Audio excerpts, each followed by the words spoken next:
In accordance with Rule 37 of the Council's Provisional Rules of Procedure, I invite the representatives of Indonesia, Israel, Lebanon, and Poland to participate in this meeting. It is so decided. In accordance with Rule 39 of the Council's Provisional Rules of Procedure, I invite the following briefers to participate in this meeting: Mr. Jean-Pierre Lacroix, Undersecretary General of Peace Operations; Mr. Khalid Hariri, Assistant Secretary General for Middle East, Europe, the Americas, Asia, and the Pacific, Departments of Political and Peacekeeping, Peace-Building Affairs and Peace Operations; and Mr. Tom Fletcher, Undersecretary General for Humanitarian Affairs and Emergency Relief Coordinator. It is so decided.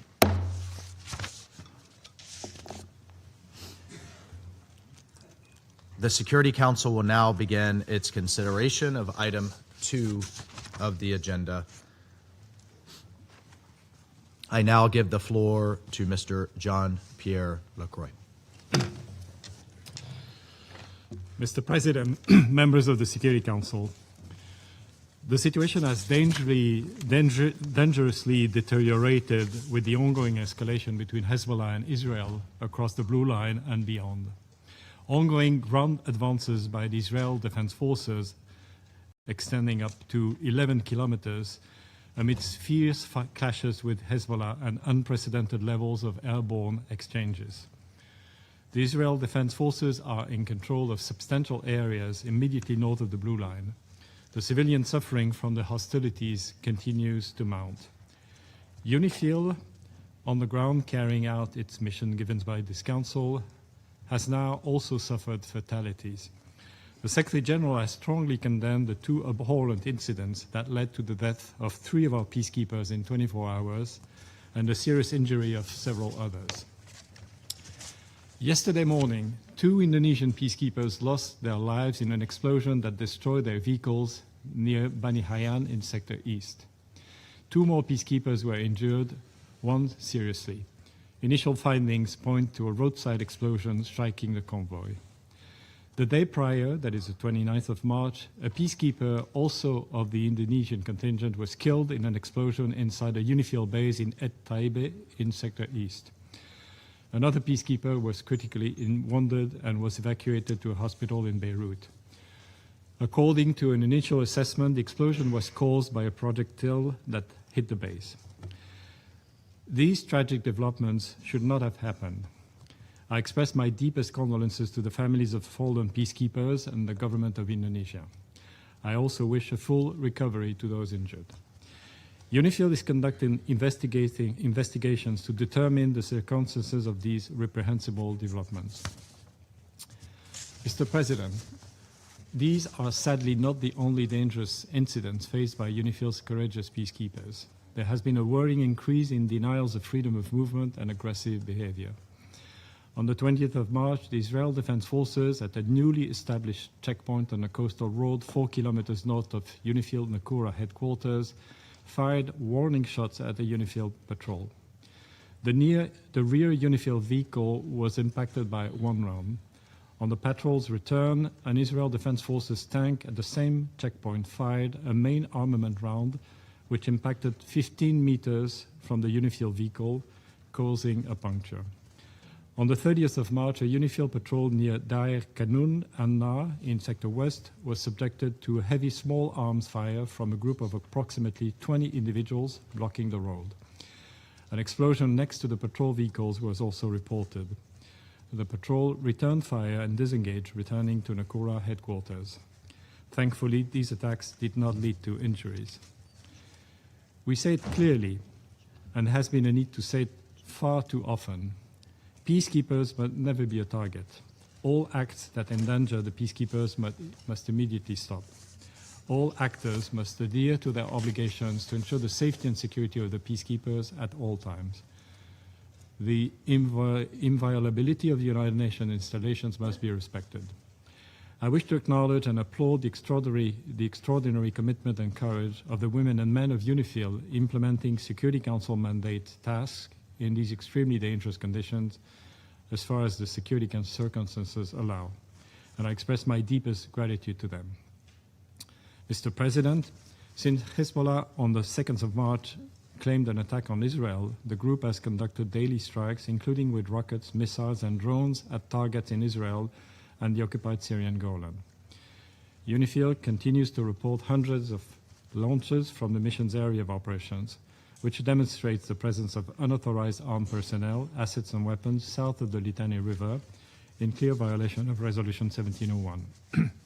As reported earlier, the Israel Defense Forces have issued displacement orders for the entire UNIFIL area of operations and can continue to conduct intensified daily strikes, also in violation of Resolution 1701. Politicians in Israel now openly speak of the intention of an extended so-called security or buffer zone with the destruction of villages along the Blue Line and several bridges across the Litani River. In the last week only, thousands of trajectories were observed in both directions, as well as attacks by fighter aircraft and unmanned aerial vehicles. The Israel Defense Forces are advancing deeper into Lebanon, and clashes have been observed, including in very close proximity to UNIFIL headquarters in Nakura, which has been the subject of multiple impacts. The Lebanese armed forces, despite staying out of the conflict, have suffered casualties. On Monday, one Lebanese armed forces soldier was killed and several others injured at the checkpoint on the road between Nakura and Teya. Mr. President, faced with immense pressure, including intensified exchanges of fire, direct attacks, obstructions of movement, and resupply, UNIFIL continuously reassesses the force's posture to mitigate risks, strengthening force protection, reducing footprint, and adjusting operational activities. UNIFIL continues constant contact with the parties to avoid misunderstandings, de-conflict, and de-escalate where possible. UNIFIL's current focus includes ensuring safety of its personnel and helping facilitate humanitarian access to affected communities in the area. Peacekeepers, in close coordination with the Lebanese armed forces, have delivered essential supplies, including food, medicine, and hygiene kits, to civilians who remain living in precarious conditions in hard-to-reach areas near the Blue Line. Mr. President, as UNIFIL continues to face these extreme challenges amid continuing intensified hostilities, our efforts to support the parties to fully implement Resolution 1701 are critical. In this exceptionally dangerous period, the Council's strong and unified backing for UNIFIL and its peacekeepers is not merely important, it is indispensable. The women and men serving under this mandate, a mandate from this Council, must know that this Council stands firmly behind them. We are sincerely grateful to the true contributing countries that remain united and committed to UNIFIL and the implementation of its mandate. Only the full implementation of Security Council Resolution 1701 by both parties will enable a long-term solution to the conflict. We urge all parties to recommit to the resolution and work meaningfully toward that end. Thank you, Mr. President. Thank you. I thank Mr. Lacroix for his briefing. I now give the floor to Mr. Viory. Mr. President, amid the wider escalation across the Middle East, the situation in Lebanon continues to deteriorate drastically. Since the last emergency meeting of this Council on Lebanon on 11 of March and the close consultation held on 17 of March, Hezbollah and Israel have both expanded the scale and scope of their military operations. With heavy exchanges of fire across the Blue Line, strikes across Lebanon, and intensified clashes amidst an increased deployment of Israel Defense Forces deeper inside Lebanon. This is taking a devastating toll on civilians and civilian infrastructure, particularly in Lebanon. As of 30 March, the Lebanese authorities report that over 1,240 people have been killed and 3,680 wounded. Over 1.1 million people have been displaced. The World Health Organization has also documented numerous attacks on healthcare since early March, resulting in deaths and injuries among medical personnel. The Undersecretary General for Humanitarian Affairs and Emergency Relief Coordinator will provide further details. schools have been heavily affected, and 3 journalists were reportedly killed in a recent strike. Several bridges over the Litani River have been destroyed, which the IDF alleges were used by Hezbollah for transporting weapons and fighters. In northern Israel, fatalities, destruction, displacement, and widespread panic have returned. Mr. President, on 29 of March, Israeli Prime Minister Netanyahu announced, quote, the expansion of the security buffer zone in order to permanently neutralize the threat of invasion and to push anti-tank missiles far away from northern Israel, end quote. This follows the 24th March announcement by Israel Defense Minister Katz declaring Israel's intention to control a so-called security zone in southern Lebanon up to the Litani River until the threat of Hezbollah is removed. The Lebanese government has repeatedly condemned Israel's continued violations of Lebanese sovereignty and territorial integrity.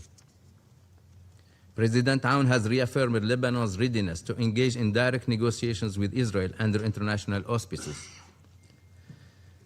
While the Lebanese government has taken commendable steps to address non-state arms, 2 things are true at once.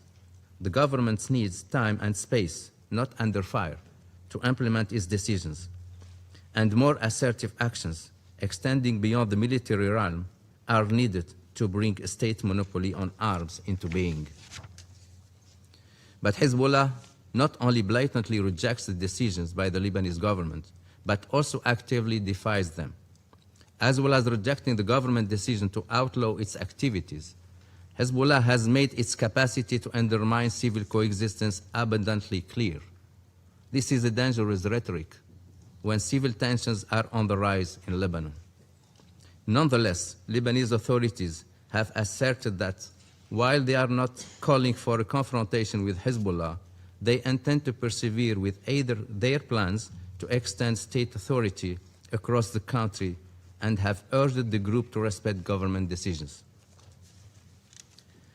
Mr. President, the United Nations continue to call on all sides to avail themselves of diplomatic channels, stop the hostilities, and recommit to the full implementation of Resolution 1701. The United Nations has been exercising its good offices at all levels, including through the Special Coordinator for Lebanon, calling for de-escalation, respect for international law, protection of civilians, and an immediate cessation of hostilities. Mr. President, there is no military solution. Only diplomacy, dialogue, and the full implementation of the UN Charter and Security Council resolutions can lead to a sustainable peace for all.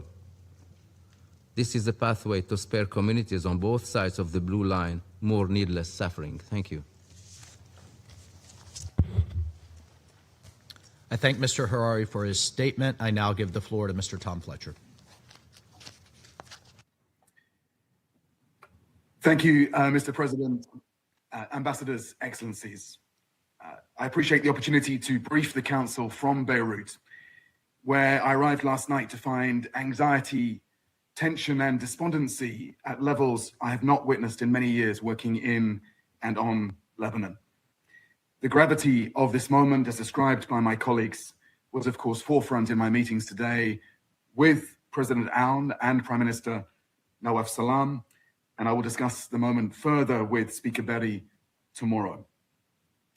I've heard again in my meetings the courageous call for dialogue with Israel for implementation of UNSCR 1701 and for full state authority over arms. Yet even now, the sounds of the airstrikes in the Beirut suburbs not far from here can be heard, and the hum of drones has been constant. As you heard from USG Lacroix and ASG Khari, today's discussion is therefore urgent. The situation on both sides of the blue line demands not only the Council's closest attention, but also your collective action to avert an even worse crisis. I join my colleagues in mourning the recent deaths of 3 UN peacekeepers. Since I last briefed you on the 11th of March, the humanitarian consequences of the latest regional escalation have grown even more acute across Lebanon. Over the past 4 weeks, more than 1,240 people have been killed, including 87 women and 124 children.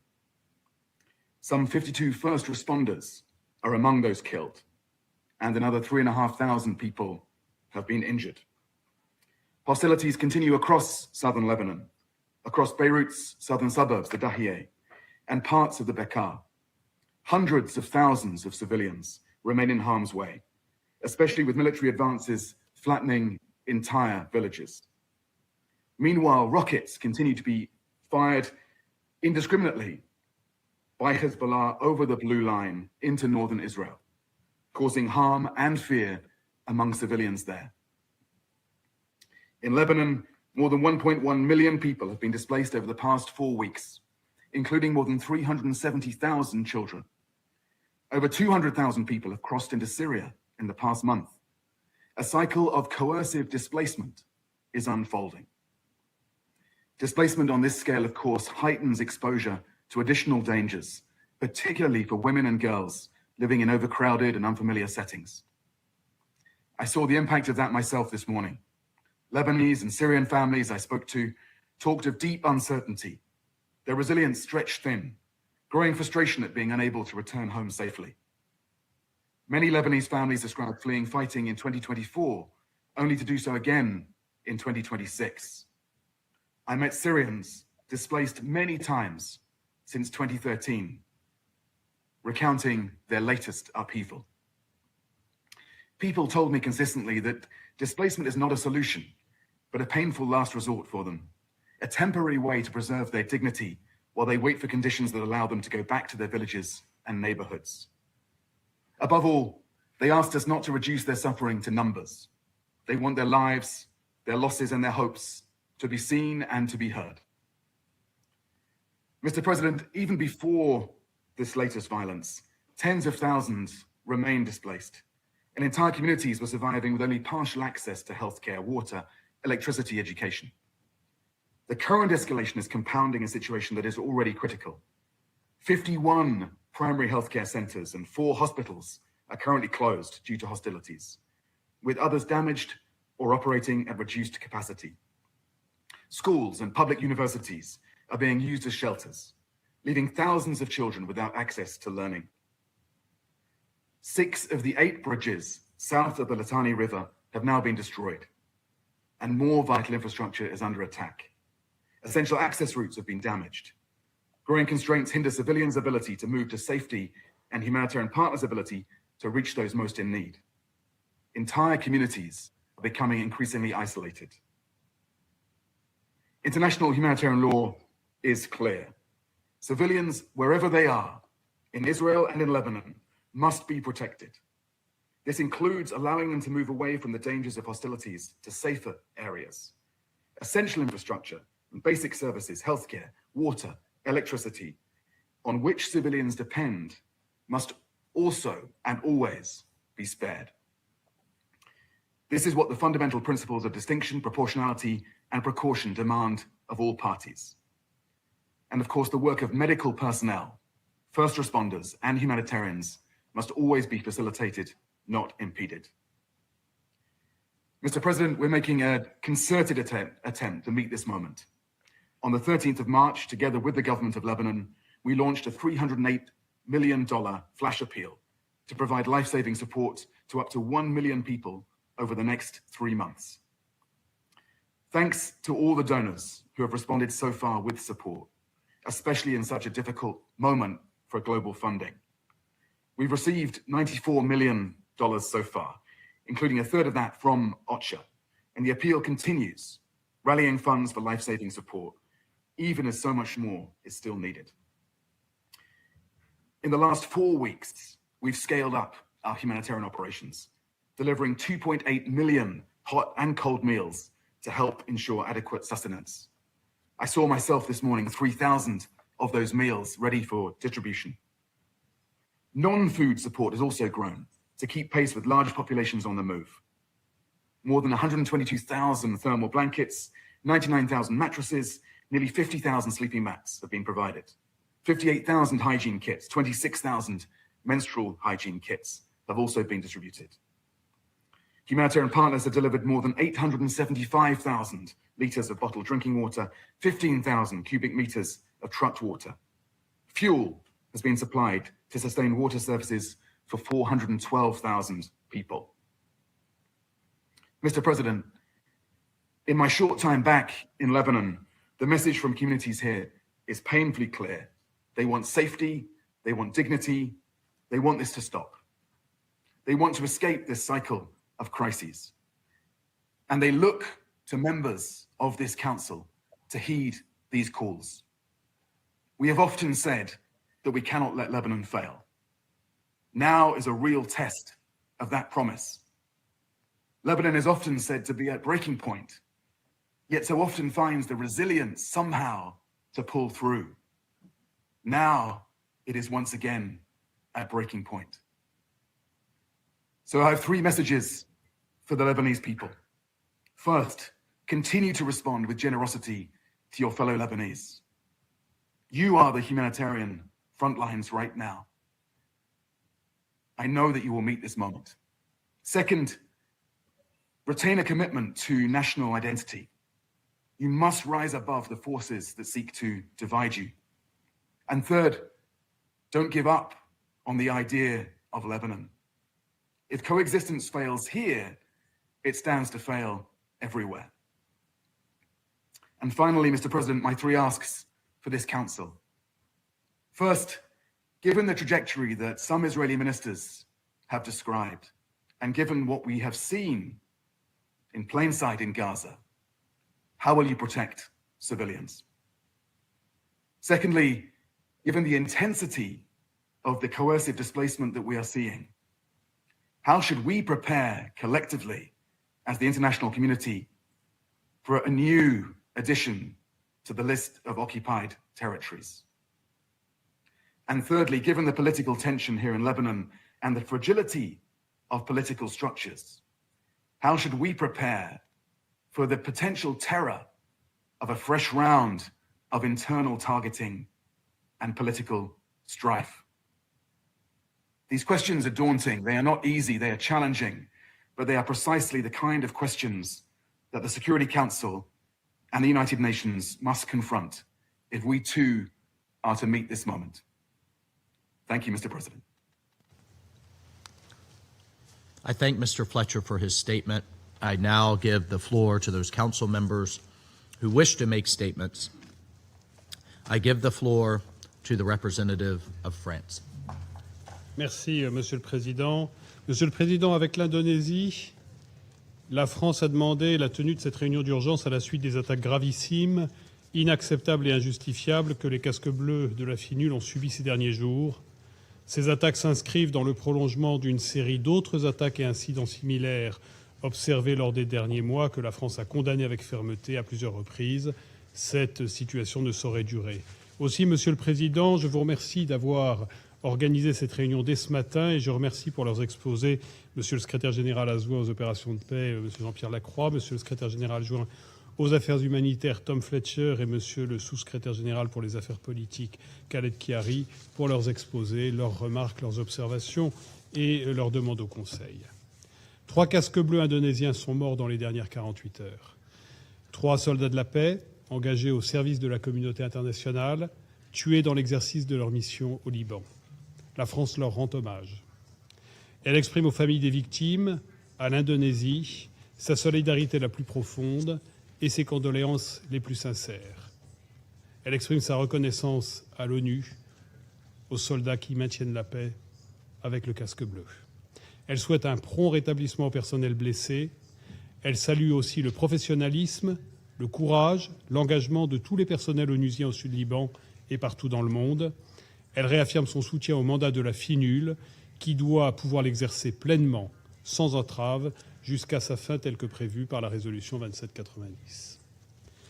Des incidents graves ont également été commis par Israël à l'encontre du contingent français à Nakoura, en particulier à l'encontre du chef d'état-major de la force. Des soldats israéliens ont fait preuve d'une attitude agressive, d'intimidation et d'atteinte à la sécurité des personnels du contingent français, alors même que les procédures de déconfliction avaient été dûment respectées. La France condamne avec fermeté ces menaces directes à l'encontre de ses personnels engagés au sein de la FINUL. Elle l'a fait savoir aux autorités israéliennes. Toute la lumière devra être faite sans délai sur ces actes. Monsieur le Président, ce Conseil ne peut se contenter de condamner, il doit agir pour que ces actes ne se reproduisent plus. La protection des casques bleus est une obligation du droit international qui s'impose à tous. Cela nous a été rappelé par nos briefeurs. Nous attendons d'Israël des garanties concrètes et immédiates. Les procédures de déconfliction existent et doivent être respectées par toutes les parties sans exception. Chaque jour, les casques bleus de la FINUL doivent faire face aux risques de tirs, des mines et des engins explosifs improvisés alors qu'ils mettent en œuvre le mandat qui leur a été confié. De tels actes sont inacceptables et injustifiables. La France appelle à nouveau Israël et le Hezbollah à respecter la sécurité des casques bleus. Quiconque met en danger les personnels onusiens porte une responsabilité devant ce Conseil et devant la communauté internationale tout entière. Monsieur le Président, ces décès ne peuvent être dissociés de l'intensification de la guerre au Liban.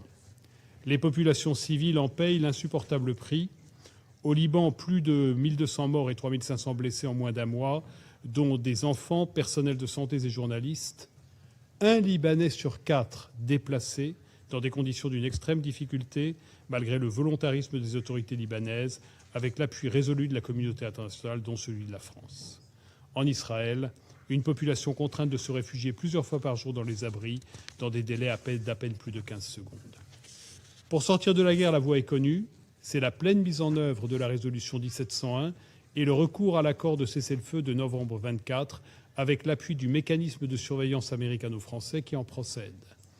Cela exige, d'une part, qu'Israël renonce à toute intervention terrestre d'envergure et à toute occupation du territoire libanais qui ne ferait qu'éloigner la perspective d'une paix durable.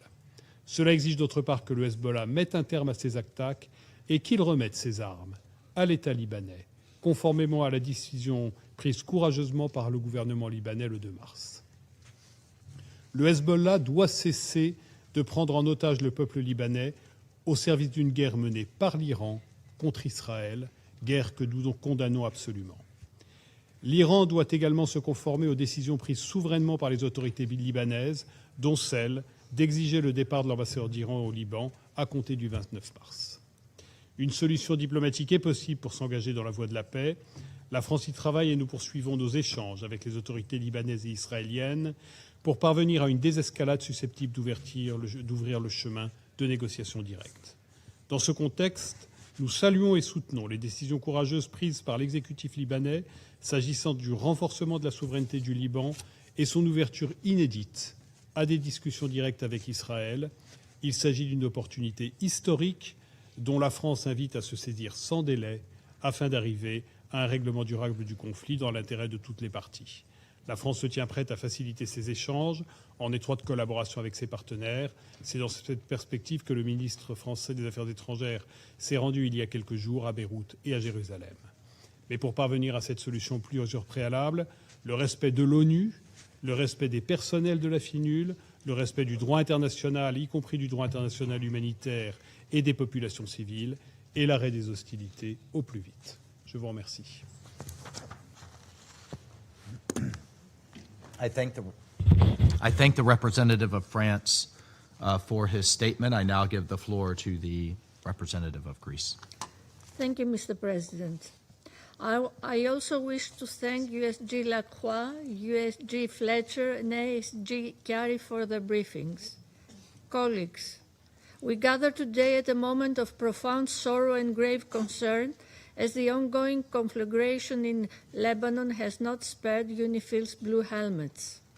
Fully echoing the Secretary General's latest statement, Greece strongly condemns the recent killing of 3 Indonesian UNIFIL peacekeepers amidst heavy firing. We express our condolences to the families of the fallen peacekeepers and to our Indonesian colleagues. The incident is tragically added to a series of violent attacks against UN personnel, including the injuring of Ghanaian blue helmets earlier this month and a Polish one a couple of days ago. Attacks against UN personnel are unacceptable. They constitute grave violations of international humanitarian law and of UN Security Council Resolution 1701 and must immediately stop. The safety and security of peacekeepers is non-negotiable. We call for a thorough investigation and accountability for this incident. Mr. President, Lebanon continues to pay the price of a conflict it neither chose nor can afford. We strongly condemn once again Hezbollah's attacks in support of the Iranian regime against Israel, which triggered a dangerous round of regional escalation. These attacks severely undermine the Lebanese government's efforts to restore its exclusive control over arms across the country. Restoring the state monopoly over arms throughout the country is an essential prerequisite for sustainable peace and security for Lebanon, Israel, and the region. In this regard, we commend the historic and courageous decision of the Lebanese Council of Ministers to ban Hezbollah's military activities. This is a step in the right direction, demonstrating the Lebanese government's willingness to deal with outstanding issues and deserves the full support of the international community. Lebanon should not stand alone. Greece fully supports the efforts of President Aoun and of the Lebanese government to forge strong state institutions. Empowering the LAF is essential for ensuring Lebanese sovereignty.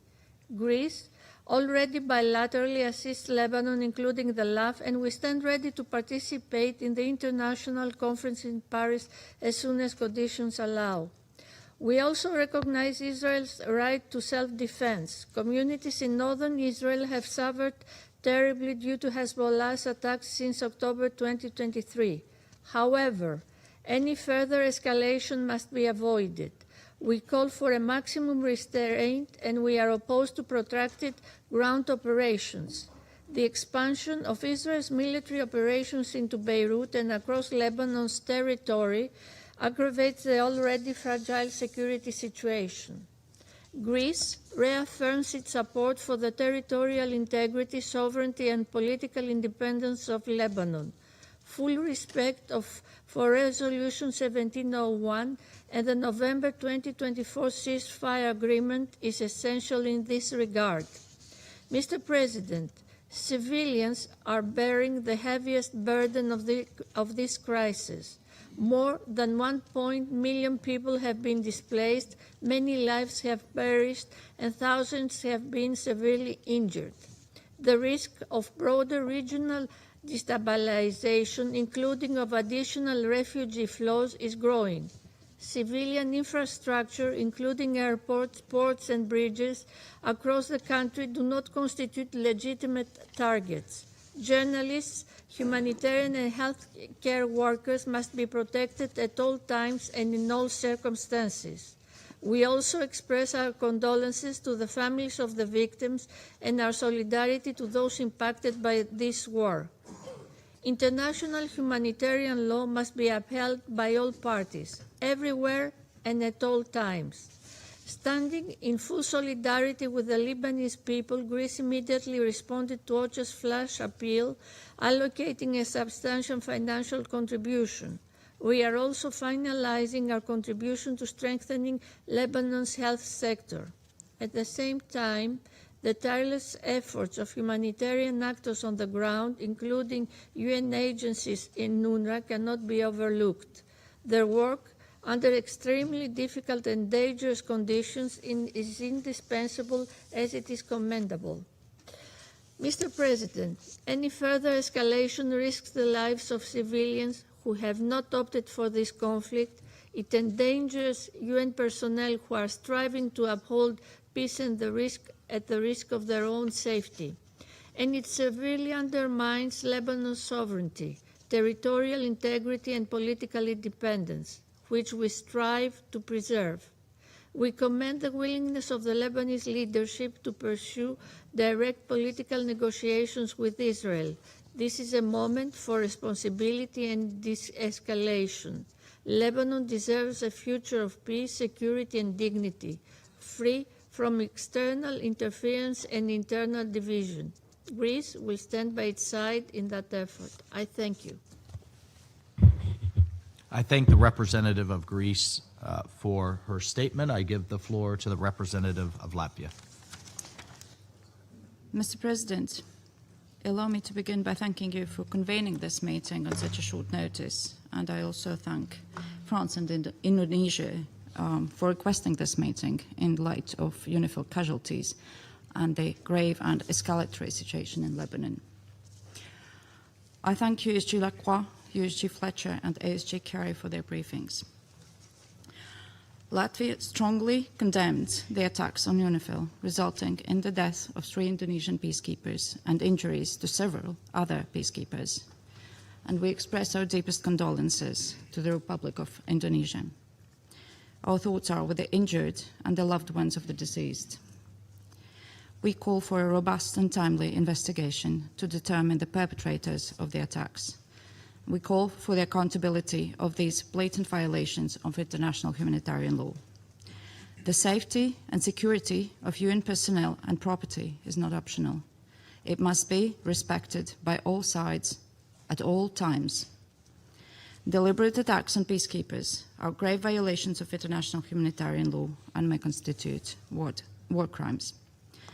We call upon all members of this Council to continue stressing the crucial importance of upholding commitments agreed in Security Council Resolutions 2518 and 2730. We commend the exceptional service of UNIFIL as it continues to implement its mandate under Resolution 1701 and providing assistance to the local population even in the direst of circumstances. All essential personnel, including those from my own country, are still on duty in the midst of hostilities. The threats to safety and security of UNIFIL peacekeepers have clearly reached a threshold which demands further reflection by the UN and the mission's leadership on how to prevent further casualties while continuing to implement its mandate. The latest incidents demonstrate the current military escalation in Lebanon has serious consequences for all: the civilian populations, the humanitarian personnel, and for UN peacekeepers. Even clearly recognizable UN peacekeepers become targets when the principles of distinction, proportionality, and precaution are discarded. The ongoing conflict undermines the stability in the region and the global security. We express concern about the humanitarian crisis caused by mass displacement in Lebanon and inflow into Syria. Over 1 million people forcibly displaced, of which 370,000 are children. 3,700 injured, over 1,200 deaths. Hezbollah has dragged the people of Lebanon into a war they have no part in. Iran must stop enabling Hezbollah's military activities and armed hostilities. Hezbollah must immediately stop all aggressive actions against Israel and disarm. The Lebanese government has clearly taken a stand against the malign influence of Hezbollah and Iran in their country. We commend the Lebanese government's decision of 2nd of March to declare all Hezbollah military and security activities illegal in the whole territory of Lebanon. We also welcome the political commitment of the Lebanese government to extend its authority throughout the country and the implementation of the disarmament plan. Continued international support in these efforts remains essential. We call upon Israel to abstain from attacks against civilian infrastructure and heavily populated areas, and to respect the Lebanese sovereignty and territorial integrity. All parties must respect international law, including international humanitarian law, and ensure the protection of civilians and civilian infrastructure. Mr. President, the hostilities around the Blue Line continue to escalate, claiming the lives of civilians and UNIFIL peacekeepers with increasing frequency. International humanitarian law is being ignored. We call on all parties to the conflict to fully respect the Security Council Resolution 1701, de-escalate and work towards peace. For generations, the Lebanese people have suffered from armed conflict. Lebanon, yet again, finds itself on the brink. And we continue to stand by Lebanon and its people. I thank you. I thank the representative of Latvia for her statement. I give the floor to the representative of Pakistan. Thank you, Mr. President. I thank USG Lacroix, USG Fletcher, and ASG Khalid Kyari for the briefings that shed light on various dimensions of this situation. Pakistan condemns in the strongest possible terms the killing of 3 Indonesian peacekeepers serving under the United Nations Interim Force in Lebanon in separate attacks. This tragic and deeply disturbing incident strikes at the very heart of international law, UN peacekeeping, and the international community's collective commitment to the maintenance of international peace and security. But we know that these are not isolated incidents, but part of a disturbing pattern of attacks on UNIFIL. As USG Lacroix also noted, UNIFIL has been subjected to a persistent aggressive behavior and restrictions on freedom of oppression. The Council must not allow such violence against peacekeepers to become normalized. These missions are mandated by the Security Council, and their protection is the Council's foremost responsibility. As one of the largest troop contributing countries, Pakistan, having lost 182 peacekeepers in the line of duty, we share this profound sense of loss. We stand in full solidarity with the government and people of Indonesia, as well as with the families of the fallen peacekeepers, whose sacrifice reflects the immense risks undertaken in service of international peace and security. And we wish full and speedy recovery to the injured peacekeepers. President, attacks against peacekeepers are unacceptable and may constitute war crimes under international law. UN personnel are impartial agents of peace. Targeting them is a grave violation that undermines international humanitarian law. The failure to ensure the safety of UN personnel undermines the credibility of this Council of Peacekeeping, international law, and the collective commitment of the international community to maintain peace and protect civilians. In this regard, accountability is essential. Those responsible must be brought to justice. Pakistan calls for a prompt, thorough, transparent, and impartial investigation to establish the facts. The safety and security of peacekeepers and UN premises must be fully ensured at all times in full accordance with international law. Pakistan deeply appreciates the vital role of UNIFIL in carrying out its mandate in a complex and high-risk environment while maintaining peace and stability along the Blue Line. Full freedom of movement of its personnel must be guaranteed. Recent artillery shelling, airstrikes, and drone attacks have increased hostile incidents against UNIFIL peacekeepers in clear violation of international law. This incident must also be viewed within the broader context.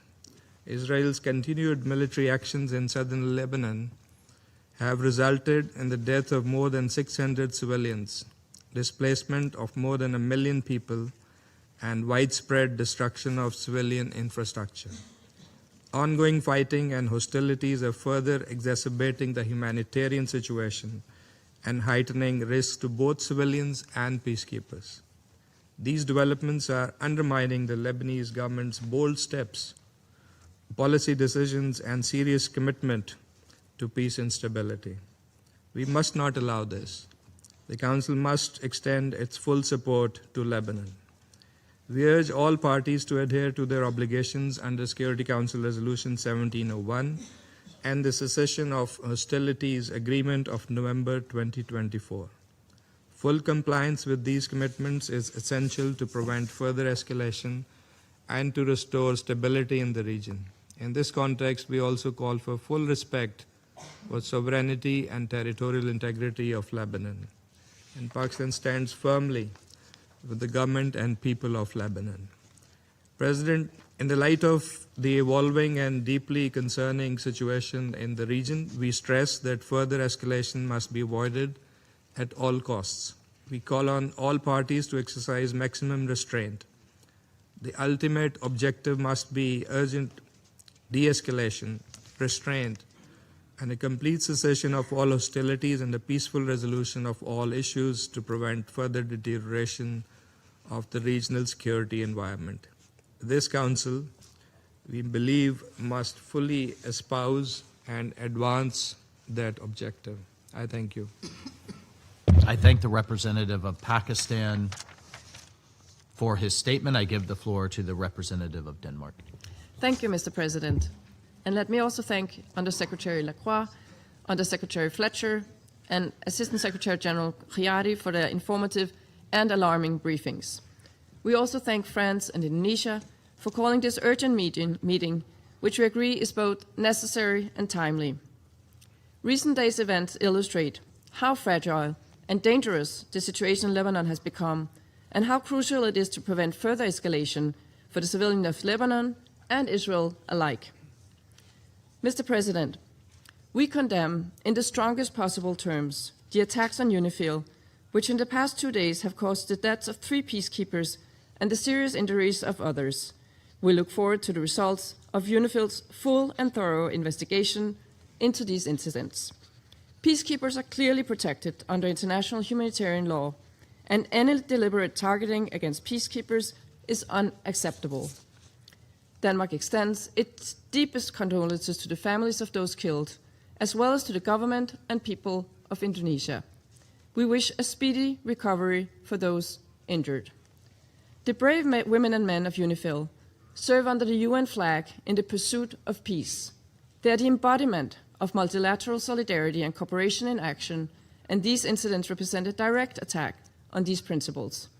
We commend UNIFIL for its continuous work despite the extremely challenging circumstances, and stress our unwavering support for the mission. Mr. President, as we've said before, we strongly condemn Hezbollah's continued attacks against Israel, which has dragged Lebanon into yet another unwanted war and must stop immediately. Denmark is concerned about the significant humanitarian and civilian consequences of Israel's military operations in Lebanon, and underlines that all military actions must be conducted with full respect for international humanitarian law, including the principles of proportionality, distinction, and precaution. The protection of civilians must be ensured, and unimpeded passage of humanitarian relief must be facilitated. Recent statements by, for instance, the Israeli finance minister about the intention to move the Lebanese-Israeli border to the Litani River are deeply concerning. This area makes up 1/10 of Lebanon's territory, is home to hundreds of thousands of Lebanese, and includes cities with a rich and diverse cultural heritage. We strongly urge Israel to refrain from any large-scale ground invasion or long-term occupation of Lebanese territory that risk escalating the hostilities beyond control. This includes withdrawing its forces from occupied areas in Lebanon, in line with the November 2024 cessation of hostilities agreement. Denmark calls for respect for Lebanon's sovereignty, territorial integrity, and independence in line with resolutions 1701 and 1559. Hezbollah must cease all attacks on Israel and respects the Lebanese state's exclusive authority over all arms and military activity. The Lebanese government has taken unprecedented steps in its efforts to disarm Hezbollah. We fully support the government's efforts in this regard. Mr. President, with reports of 1.1 million displaced in Lebanon, including over 350,000 children, and more than 1,200 killed, including many civilians, the humanitarian situation is quickly reaching unmanageable levels. The majority of the displaced lack formal shelter, protection, food, and medical services. Humanitarian access to the south is significantly restricted for an estimated 150,000 people. Denmark condemns all attacks directed at civilians and civilian infrastructure, including first responders and healthcare personnel.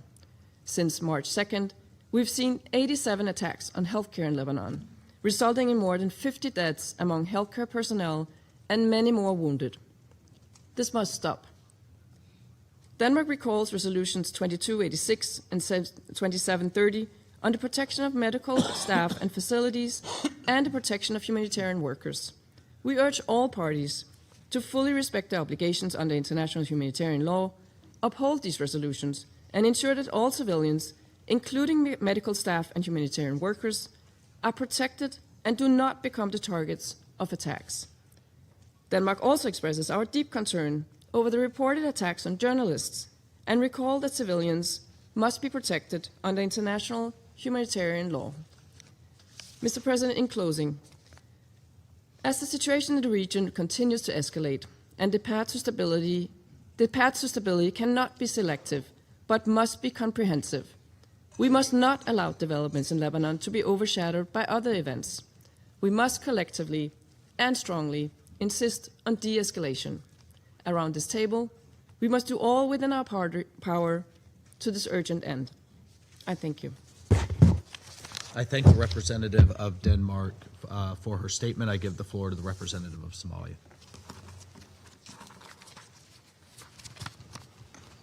Thank you, Mr. President. I have the honor to deliver this statement on behalf of the A3, namely the Democratic Republic of the Congo, Liberia, and my own country, Somalia. We thank USG Lacroix, USG Fletcher, and ASG Viory for their comprehensive briefings. The A3 expresses its grave concern regarding the recent escalations of hostilities in southern Lebanon and joins the Secretary General in condemning the attacks against the United Nations interim force in Lebanon, which have resulted in the killing and injury of Indonesian peacekeepers. We extend our deepest condolences to the families of the victims, to Indonesia, and the troop contributing countries of the United Nations. We pay tribute to all peacekeepers who risk their lives in the service of international peace and security. Targeting United Nations peacekeepers is unacceptable and constitutes a serious violation of international law and relevant Security Council resolutions, including Resolution 1701. The safety and security of United Nations personnel and premises are not negotiable and must be respected at all times. Under no circumstances should peacekeepers be subject to any hostile acts, and those responsible for these attacks must be held accountable. Mr. President, the A3 is deeply concerned by the continued deterioration of the security situation along the Blue Line and the increasing toll on civilian populations, including civilian casualties, destruction of infrastructure, and large-scale displacement. We reiterate the urgent need to ensure the protection of civilians and full respect for international humanitarian law and international human rights law. The A3 reaffirms its unwavering commitment to the sovereignty, independence, territorial integrity, and political unity of Lebanon. Lebanon must not become an arena for proxy confrontations or broader geopolitical tensions. Respect for the sovereignty of states and the principle of non-interference remain essential to preserving regional stability. Mr. President, the A3 calls on all parties to exercise maximum restraint and to refrain from actions that could further inflame tensions or destabilize the situation. We stress the importance of returning to the cessation of hostilities arrangements of 26 November of 2024 and ensuring that the full implementation of Security Council Resolution 1701 as the primary framework for maintaining stability and preventing renewed conflict.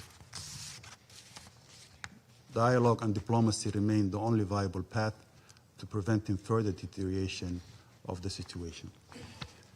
We acknowledge the critical role played by UNIFIL in supporting stability, facilitating dialogue, and contributing to de-escalation along the Blue Line. The mission remains an essential instrument for confidence building and conflict prevention. We reiterate our full support for UNIFIL and express appreciation to troop contributing countries for their continued commitment. We also emphasize the importance of continued support to the Lebanese state institutions, including the Lebanese armed forces, to enable them to effectively assume their responsibilities in maintaining security and stability throughout Lebanese territory. To conclude, Mr. President, The A3 stands in solidarity with the people of Lebanon and reiterates its support for all efforts aimed at preserving stability, preventing regional spillover, and achieving a comprehensive, just, and lasting peace in the Middle East in accordance with international law and the Charter of the United Nations. I thank you. I thank the representative of Somalia for his statement. I give the floor to the representative of Panama. Gracias, señor presidente. Panamá agradece la convocatoria de esta sesión informativa, así como la información compartida por los expositores, subsecretario Jean-Pierre Lacroix, secretario general asistente Khaled Chiari y subsecretario Tom Fletcher, en sus presentaciones informativas, que evidencian que la situación en el Líbano continúa deteriorándose de manera alarmante. Reconocemos la presencia de los representantes del Líbano, Israel, Indonesia y Polonia, que nos distinguen con su participación. Han transcurrido ya 20 días desde la última reunión de este Consejo y lejos de observarse una desescalada, la situación en el territorio libanés, incluidos continuos bombardeos y combates, ha deteriorado de manera significativa, con un aumento en las consecuencias humanitarias. Panamá reitera su condena a Hezbollah por los ataques y las acciones irresponsables que han desencadenado la actual espiral de violencia. De acuerdo con la información más reciente de la Oficina de Coordinación de Asuntos Humanitarios, OCHA, desde el 2 de marzo se han registrado más de 3.900 incidentes de hostilidades, con al menos 1.100 personas fallecidas, incluidos decenas de mujeres y niños, y más de 3.200 heridos. Más de 1 millón de personas han sido desplazadas, de las cuales más de 136.000 se encuentran en refugios colectivos, mientras que más de 189.000 han cruzado hacia Siria, lo que evidencia la dimensión regional de esta crisis. Panamá rechaza categóricamente los ataques contra la población civil, así como la infraestructura civil, incluidos centros de salud y personal médico, que siguen cobrando vidas y agravando el sufrimiento de la población. Señor presidente, Panamá condena en los términos más enérgicos las muertes de cascos azules de la Fuerza Provisional de las Naciones Unidas en el Líbano, UNIFIL, tras los ataques ocurridos recientemente, entre ellos la explosión de un proyectil contra una posición de la misión en el sur del Líbano, así como las heridas graves sufridas por otros miembros del contingente que reflejan el deterioro de las condiciones de seguridad sobre el terreno. Panamá expresa sus más sinceras condolencias a las familias de los cascos azules que han perdido la vida, en particular al contingente de Indonesia, así como al Estado al que pertenecen, y extiende su plena solidaridad al personal de la UNIFIL. Este trágico incidente se suma a otros recientes, incluido aquel en el que 3 cascos azules del contingente de Ghana resultaron heridos, evidenciando un patrón preocupante de riesgos crecientes para el personal de mantenimiento de la paz y constituyen graves violencias del derecho internacional, incluido el derecho internacional humanitario, de la resolución 1701, así como de las normas fundamentales que protegen al personal de las Naciones Unidas y su carácter inviolable. Es imperativo que estos hechos sean investigados y que haya rendición de cuentas para que la impunidad no sea el amparo de acciones como esta en el presente y en el futuro. Como ha señalado la propia UNIFIL, nadie debería perder la vida sirviendo a la causa de la paz. Panamá reafirma su pleno apoyo a la labor de UNIFIL, cuya presencia sigue siendo indispensable para reducir tensiones, apoyar el despliegue del ejército libanés y preservar la estabilidad a lo largo de la línea azul.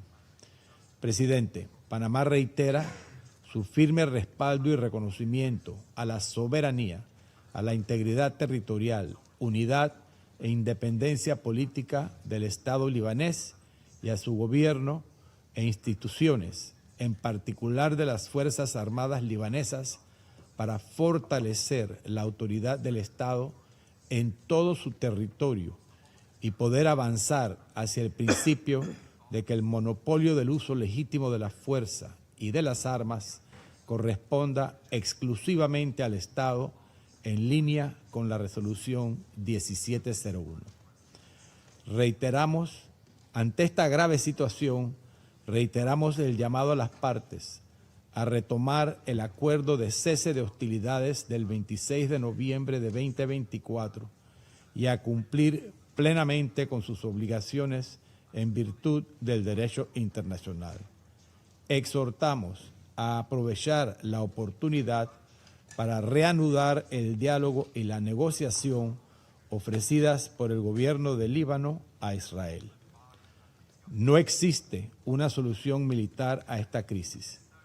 La plena implementación de la resolución 1701 sigue siendo el marco fundamental para garantizar la estabilidad a lo largo de la línea azul y avanzar hacia una solución duradera. Muchas gracias. I thank the representative of Panama for his statement. I give the floor to the representative of China. 主席，我感谢拉克鲁瓦副秘书长、弗莱彻副秘书长和基亚利助理秘书长的通报。感谢你应法国、印度尼西亚要求召开此次紧急会议。欢迎黎巴嫩代表出席今天的会议。当前中东局势紧张升级，外溢影响不断蔓延。中东战事的是非曲直十分清楚。当务之急是积极劝和促谈，抓住和平机会，推动战火平息。黎以局势升温以来，敌对行动轮番升级，造成严重人员伤亡和基础设施破坏。国际社会必须采取紧急行动，在冲突进一步失控前踩下刹车，早日恢复地区和平稳定。我讲3点。第一，实现停火止战是最紧迫的任务。以色列同真主党持续交火，让地区人民深陷战争苦难。以色列不断升级军事进攻，已经造成1200多人丧生。近日，以色列宣布将扩大在黎巴嫩的地面行动，扩张所谓缓冲区，战事进一步长期化、升级化的危险趋势令人担忧。黎巴嫩不能成为另一个加沙，国际社会绝不能允许加沙的惨剧再次上演。中方呼吁当事方立即停止敌对行动，推动局势缓和降温。以色列应立即从黎巴嫩全面撤军，尊重黎巴嫩的主权、安全和领土完整。第二，支持黎巴嫩国内稳定是重中之重。当前局势给黎巴嫩国内政治、经济、人道局势等造成严重冲击。我们欢迎黎巴嫩政府推进对国家管控的努力，支持黎巴嫩国内各方积极开展政治对话，妥善化解分歧。在以色列猛烈炮火和大规模强制疏散令下，黎巴嫩人道形势加速恶化，120多万人被迫逃离家园，流离失所。国际社会应加大对黎巴嫩的紧急援助力度，支持黎巴嫩政府稳定国内局势，保障基本民生，缓解人道挑战。第三，联离部队安全是不容挑衅的底线。近日，联离部队安全多次受到交火影响，并发生2起致命性袭击事件，造成3名维和人员死亡和多人受伤。中方强烈谴责针对联离部队的袭击，对印尼维和人员遇袭身亡表示深切哀悼，并向伤者表示慰问。任何蓄意攻击联合国维和人员的行为，都严重违反国际人道法和安理会第1701号决议，绝对不能接受，必须立即停止。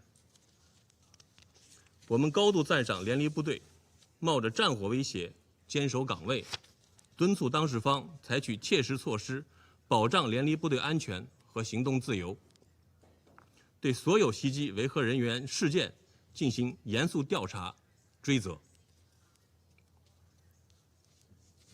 中方尊重黎巴嫩的主权、安全和领土完整，愿同国际社会一道，为推动平息离异局势、恢复黎巴嫩和中东地区和平稳定做出不懈努力。谢谢主席。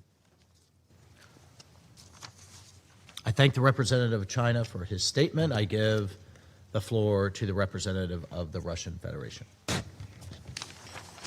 Господин председатель, признательный заместителям генерального секретаря Жан-Пьеру Лакруа и Тому Флетчеру, а также помощнику генерального секретаря Халиду Хьяри за обстоятельные доклады по ситуации в Ливане. И весьма тревожные также. Непрекращающаяся уже месяц, почти месяц, эскалация военных действий на голубой линии и шире затрагивает не только дружественный нам ливанский народ, но и дислоцированных на юге страны миротворцев временных сил ООН в Ливане. Наглядное и одновременно трагическое тому подтверждение, произошедшее за последние 48 часов, гибель 3 сотрудников в СООН и ранение еще нескольких военнослужащих. Выражаем искренние соболезнования семьям погибших и желаем скорейшего выздоровления пострадавшим миротворцам. Насколько можно судить по комментариям руководства Всемирной организации и временных сил, расследование обстоятельств произошедшего на юге Ливана продолжается. Рассчитываем на оперативное получение от секретариата ООН всей полноты информации, в том числе об исполнителях этих вопиющих атак. Россия решительно осуждает все нападения на контингент СООН, кем бы они ни осуществлялись. Поддерживаем призывы генерального секретаря Гутерреша к сторонам конфликта соблюдать нормы международного права и обеспечить гарантии безопасности голубых касок. Твердо исходим из необходимости скорейшего прекращения огня в Ливано-израильском приграничье.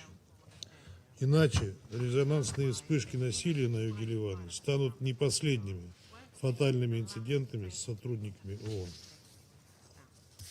Господин председатель, еще одной опасной тенденцией последних дней стала целенаправленная охота Цахал на представителей СМИ, освещающих события на земле в зоне Ливано-израильского противостояния. По поступающей информации, 28 марта в результате удара израильского беспилотника в районе города Жиазии были убиты известный журналист телеканала Аль-Манар Али Шуеб, а также его коллега из канала Аль-Маидин Фатима и Мухаммед Фатуни. Ранее, 19 марта, на юге Ливана в результате ракетной атаки ВВС Израиля ранения получили сотрудники съемочной группы телеканала Russia Today.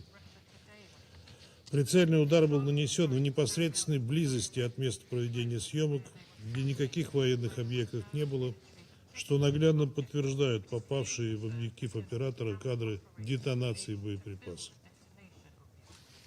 Рассматриваем подобные действия израильской стороны и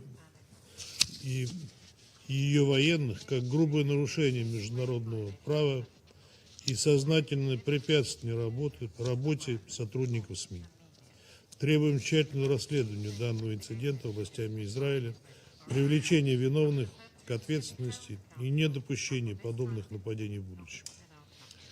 Господин председатель, нас, как и большинство присутствующих в этом зале, крайне беспокоит интенсификация боевых действий Израиля в Ливане, включая ежедневные обмены ударами и их последствия для обеих сторон конфликта, разрушение объектов критически важной гражданской инфраструктуры. Пока мы обсуждаем инцидент в Соону, Израиль нанес новый мощный воздушный удар по Бейруту. Хотел бы вновь напомнить про первопричины нынешнего обострения ливано-израильской конфронтации. Именно агрессия Вашингтона и Западного Иерусалима против Ирана стала спусковым крючком для общего обрушения хрупкой стабильности на Ближнем Востоке. К сожалению, многие из членов Совета Безопасности упорно молчат об этом и не оставляют попыток возложить всю ответственность исключительно на ливанское сопротивление, выставляя его как главного виновника всплеска насилия вдоль голубой линии. Одновременно замалчиваются многочисленные нарушения Израилем режима прекращения огня, имевшие место на протяжении последних 1,5 лет. Такой однобокий подход ряда государств, включая непосредственно участников нынешней большой региональной войны, явно не способствует нормализации обстановки в регионе и, напротив, подстегивает противоборствующие стороны к эскалации конфронтации. В результате мы наблюдаем продолжающийся рост жертв среди мирного населения и масштабное разрушение гражданской инфраструктуры. В одном только Ливане со 2 марта в результате действий Цахал погибло почти 1500 человек. Число раненых приближается к 4000.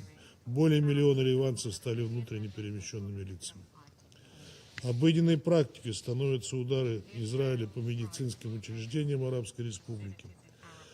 На этом фоне из Западного Иерусалима все сильнее звучит воинственная риторика, в том числе приказы премьер-министра Биньямина Нетаньяху расширить так называемую зону безопасности на юге Ливана, незаконно находящийся под контролем Цахал. Господин председатель, подтверждаем приверженность нашей страны суверенитету и территориальной целостности Ливанской Республики. Призываем руководство Израиля отказаться от исключительно силовых методов устранения своих законных озабоченностей в сфере безопасности, вывести подразделения армии с оккупированных территорий и вернуться на путь дипломатии.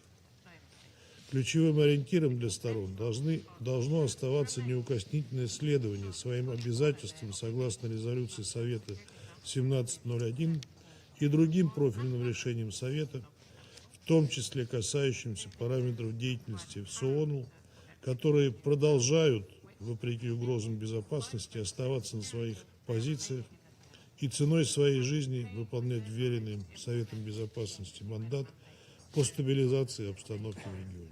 Благодарю вас. I thank the representative of the Russian Federation for his statement. I give the floor to the representative of Colombia. Señor presidente, agradezco a la presidencia por la organización de esta reunión y al señor Jean-Pierre Lacroix, secretario general adjunto de Operaciones de Paz, al señor Khaled Viory, secretario general adjunto para el Medio Oriente, y al señor Tom Fletcher, secretario general adjunto para Asuntos Humanitarios, por sus presentaciones. Señor presidente, los reportes oficiales y la información reciente confirman un deterioro alarmante de la situación de seguridad y humanitaria en el Líbano. En nuestra última intervención, mi delegación advirtió que la situación exigía una respuesta internacional urgente para evitar precisamente el escenario que hoy enfrentamos. Frente a este panorama, Colombia reitera su llamado a todas las partes a respetar plenamente el derecho internacional, incluidas las disposiciones de la Carta de las Naciones Unidas, el derecho internacional humanitario y las resoluciones pertinentes del Consejo de Seguridad, en particular la resolución 1701. No puede haber solución sostenible sin apego a estos marcos. Por ello es imperativo retomar las vías pacíficas de solución de controversias y poner fin al uso de la fuerza, incluyendo a la ocupación ilegal del territorio libanés por parte de Israel. La crisis humanitaria que vive hoy el Líbano no es ajena a la omisión y a la violación sistemática de estos principios. Mi delegación condena, por tanto, los reiterados ataques contra la infraestructura civil, las instalaciones sanitarias y el desplazamiento forzado derivados de las acciones armadas israelíes, así como las incursiones terrestres contrarias a las disposiciones de la Resolución 1701. Colombia hace un llamado al cese de todas las acciones incompatibles con la obligación de proteger a los civiles y a que se garantice el apoyo internacional necesario, incluida una financiación suficiente y sostenible para prestar asistencia sobre el terreno y mitigar el impacto de las hostilidades sobre la población civil. Mi delegación subraya igualmente que debe garantizarse la rendición de cuentas de los responsables, pues solo con justicia se evita el recrudecimiento de la violencia. En paralelo, la seguridad del personal de la organización y la inviolabilidad de sus instalaciones deben ser plenamente garantizados en todo momento por todas las partes. Colombia expresa sus condolencias a las víctimas y sus familias, así como al gobierno de Indonesia. A ellos, a sus familias y a todos los miembros de la organización, especialmente a los funcionarios en el terreno, les agradecemos por sus servicios a la causa de la paz. Señor presidente, Colombia reitera su solidaridad con el pueblo libanés. Del mismo modo, subraya que el respeto por la soberanía, la independencia política y la integridad territorial del Líbano no son negociables. En este contexto, mi delegación acoge con beneplácito las decisiones adoptadas por el gobierno libanés en las últimas semanas con miras a contener los efectos de la escalada de hostilidades y avanzar en la recuperación del monopolio legítimo de las armas. Al mismo tiempo, hace un llamado a todas las partes para que cesen toda acción que obstaculice esos esfuerzos. Señor presidente, la situación actual en el Líbano no se desarrolla en el vacío. Abordar la crisis humanitaria sin claridad sobre las causas que la alimentan o procurar el cese de los enfrentamientos sin tomar en consideración las dinámicas regionales más amplias no solo constituye un enfoque incompleto, sino también una respuesta insuficiente frente a la gravedad de este momento. Colombia considera que difícilmente el Consejo podrá cumplir cabalmente con su responsabilidad mientras siga recurriendo a aproximaciones parciales y selectivas para abordar una crisis de esta magnitud. Muchas gracias. I thank the representative of Colombia for her statement. I give the floor to the representative of Bahrain. السيد الرئيس، أود أن أغتنم هذه الفرصة ونحن نعقد آخر اجتماع للمجلس لشهر مارس لنتقدم بالشكر إلى دولة الرئاسة الولايات المتحدة الأمريكية على إدارتها لأعمال المجلس بكفاءة واقتدار خلال هذا الشهر. كما نتوجه بالشكر أيضا إلى الجمهورية الفرنسية على استجابتها السريعة للتصعيدات الخطيرة في جنوب لبنان وطلبها عقد هذا الاجتماع. ونثمن أيضا الإحاطات الوافية المقدمة من كل من وكيل الأمين العام لعمليات السلام جون بيير لاكوا والأمين العام المساعد للشرق الأوسط وآسيا خالد الخياري ووكيل الأمين العام للشؤون الإنسانية ومنسق الإغاثة في حالات الطوارئ بمكتب تنسيق الشؤون الإنسانية توم فليتشر على ما قدموه من وصف دقيق حول الأوضاع في لبنان. وأرحب كذلك بمشاركة جميع المندوبين الدائمين في جلسة اليوم. السيد الرئيس، تدين مملكة البحرين بشدة الهجوم الذي تعرضت له قوة الأمم المتحدة المؤقتة في لبنان اليونيفيل، والذي أسفر عن مقتل 3 من عناصرها وإصابة 5 آخرون. وتؤكد أن استهداف قوات حفظ السلام يمثل انتهاكا صارخا للقانون الدولي ولقرارات مجلس الأمن. كما تتقدم المملكة بخالص التعازي والمواساة إلى أسر الضحايا وإلى حكومة جمهورية إندونيسيا وإلى الأمم المتحدة مع التمنيات بالشفاء العاجل للمصابين. وتؤكد المملكة أن ضمان أمن وسلامة قوات حفظ السلام مسؤولية تقع على عاتق جميع الأطراف، وتشدد على ضرورة احترام ولايتها وتمكينها من أداء مهامها دون عوائق. السيد الرئيس، تشدد مملكة البحرين على أهمية تحييد لبنان عن الصراعات الإقليمية ورفض أي محاولات لزجه في أتونها، كما تجدد المملكة موقفها الثابت في دعم سيادة الجمهورية اللبنانية الشقيقة ووحدتها وسلامة أراضيها وضرورة تمكين مؤسسات الدولة اللبنانية من بسط سلطتها الكاملة على جميع أراضيها بما يصون الأمن والاستقرار الوطني ويحقق تطلعات الشعب اللبناني الشقيق. وفي هذا الإطار تثمن المملكة الخطوات التي اتخذتها الحكومة اللبنانية مؤخراً والتي تعكس جدية واضحة في العمل على حصر السلاح بيد الدولة ومؤسساتها الشرعية، بما في ذلك الإجراءات المتعلقة بنزع السلاح ممن يطلق على نفسه حزب الله. وتعرب المملكة كذلك عن تقديرها لموقف الحكومة اللبنانية الصريح في رفض وإدانة الهجمات التي نفذها الحزب لما تمثله من تهديد لاستقرار لبنان وتصعيد خطير في المنطقة، إلى جانب سعيها لفرض الحظر الفوري لكافة النشاطات الأمنية والعسكرية المرتبطة به.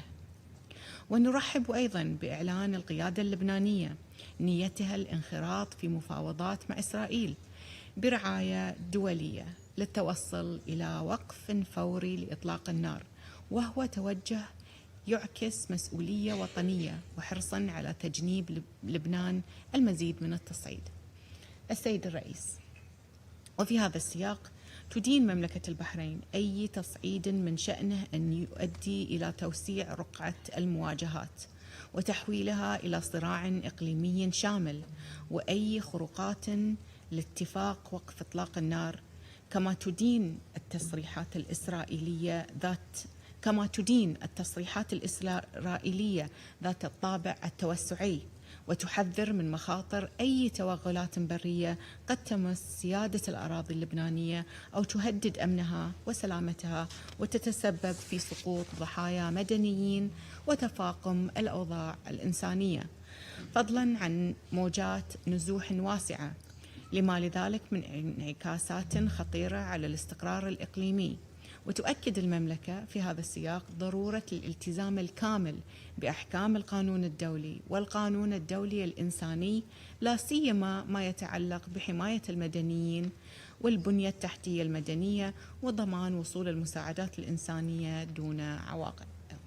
السيد الرئيس، تؤكد مملكة البحرين أن دعم الجيش اللبناني وقوى الأمن الداخلي وتعزيز قدراتهما يظل حجر الزاوية في الحفاظ على استقرار لبنان وصون سيادته وأمنه، وهو ما يستوجب تضافر الجهود الدولية لتقديم الدعم اللازم لهما بما يمكنهما من أداء مهامهما بكفاءة، لا سيما في جنوب لبنان. وختاما، تؤكد مملكة البحرين أن الحفاظ على وحدة لبنان واستقراره وسيادته مسؤولية جماعية، وتدعو جميع الأطراف إلى الالتزام بالقرارات الدولية ذات الصلة، وعلى رأسها قرار مجلس الأمن 1701 لعام 2006، والعمل بشكل عاجل على تثبيت وقف إطلاق النار ومنع المزيد من التصعيد. وشكرا.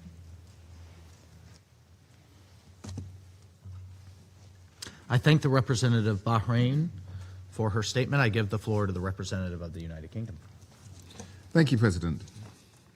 I thank USG Lacroix, ASG Viory, and USG Fletcher for briefing us today. The United Kingdom strongly condemns the recent attacks on UNIFIL, including those which caused the deaths of 3 Indonesian peacekeepers and injured Polish peacekeepers. Our thoughts are with the families of the deceased and with the injured. Such attacks are unacceptable. We urge all parties to ensure the safety and security of UNIFIL personnel and premises in accordance with international law. I thank all peacekeepers serving in Lebanon for their dedication, bravery, and professionalism. Many of us here had the opportunity to meet them during our visit to Lebanon in December. President, The UK is clear in its condemnation of Hezbollah's decision to join Iran's attacks against Israel. Hezbollah's attacks on Israel, including civilian communities south of the Blue Line, must cease immediately. The actions of this proscribed terrorist group, at the instigation of the Iranian regime, are once again drawing the people of Lebanon into a conflict they do not want and which is not in their interests. I commend the Lebanese government's decision to ban all Hezbollah military activity and initiate a plan to bring all weapons under state control. We will continue to support the Lebanese armed forces as they undertake this task, as Lebanon's sole legitimate defender. However, Israel's decision to expand its ground operations further into Lebanon undermines this work and threatens Lebanon's sovereignty. Strikes on Lebanese armed forces positions are also deeply concerning. President, as we've heard here, the conflict is causing a deepening crisis with dire consequences for civilians. The humanitarian toll is staggering. More than 1 million people have been forced from their homes, with women and children facing the greatest risks. Among the displaced are over 12,000 pregnant women, many struggling to access essential health care. At least 121 children have been killed, and countless others are enduring the trauma of violence, loss, and upheaval. Attacks impacting healthcare facilities have intensified, with more than 50 health workers killed to date. This is unacceptable. All parties to the conflict must uphold international humanitarian law. Civilians and critical infrastructure must be protected and humanitarian access enabled. The United Kingdom has provided $12 million in support of the government of Lebanon's efforts to reach vulnerable communities. We stand with those working tirelessly to protect civilians and deliver life-saving assistance.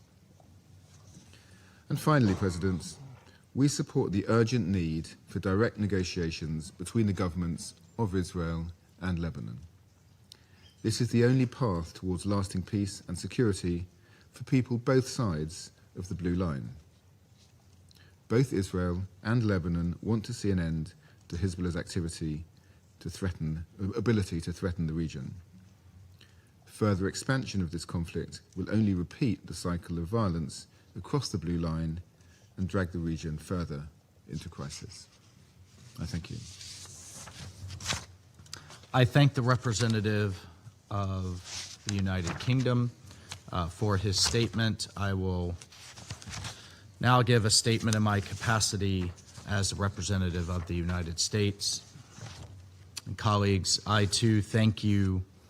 I thank our briefers for their thorough updates, and I thank France for convening this urgent meeting. We too mourn the loss of 3 Indonesian peacekeepers on March 29th and 30th, and we do extend our heartfelt condolences to their families, to their loved ones. And colleagues, we honor their sacrifice in the service of international peace and security. We also wish a full and swift recovery to the other UNIFIL peacekeepers who were injured. Colleagues, one of those that we mourn is Private First Class Ramadan. Just 28 years old, Private Ramadan was still at the dawn of his career. His company was due to return very soon to Indonesia, where the young husband and father would be reunited with his 2-year-old daughter, Shania. His last communication with his family was a simple red heart, an emoji. I've worked personally with many junior soldiers like him, and I think the Indonesian press got it right from everything that I've read about him when they called him a, quote, young warrior in training. But unfortunately, this young warrior died while keeping the peace.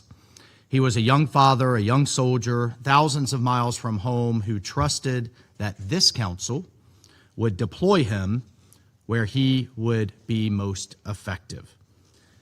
Colleagues, peacekeepers endure exceptional dangers to prevent conflict and protect civilians. Their safety and security must be respected by all parties at all times. And that is why I ask this Council and the watching world to pause and to reserve judgment until the United Nations can fully investigate and fully assess the circumstances of these tragic incidences, even as we share in the shock and sorrow of this loss. I say again, the media, the world watching, and this Council should pause and allow the United Nations to fully investigate and assess the circumstances of these incidences. Again, on a personal note, as a soldier, now turned diplomat, that has commanded coalition troops, we all know the dangers that exist when we accept these missions. But in contrast here, the peacekeepers that this body sends to conflict zones are often surprised by the very real perils that they face. Countries like Indonesia send their sons and daughters to support the UN mission of peace. They're not sending them to fight a war. This Council owes them condolences, but we also owe them a wise approach to peacekeeping that recognizes that terrorists have no respect for this Council. Terrorists have no respect for the norms of international law. Colleagues, we all recognize that the suffering in this region is immense and has gone on for far too long. Parents, children, and grandparents, whether Israeli or Lebanese, whether civilians or UN peacekeepers, they should not face the daily dangers caused by Iranian-backed terrorists who have long afflicted both Israel and Lebanon. The people in this region deserve a different future, one defined by security and economic opportunity and normal life, not by rockets, tunnels, and the constant threat of escalation and retaliation. We must support the government of Lebanon and the Lebanese armed forces as they exercise sovereignty, and we've heard a lot of talk about sovereignty today, but as they exercise sovereignty, the duly elected government of Lebanon, over all of Lebanon's territory and beat back Hezbollah, a group that hides behind civilians while threatening their neighbors, a terrorist group that has a long history of hiding weapons, fighters, and caches of rockets in schools and hospitals and civilian homes. Hezbollah also has a long history of attacking peacekeepers and of firing on Israeli civilians from proximity of UNIFIL and peacekeeping positions, inviting retaliation for their own propaganda aims. Colleagues, since 1978, over 300 UNIFIL peacekeepers have been killed and this is in this mission, and this is why this Council must think very carefully about the effectiveness of this effort.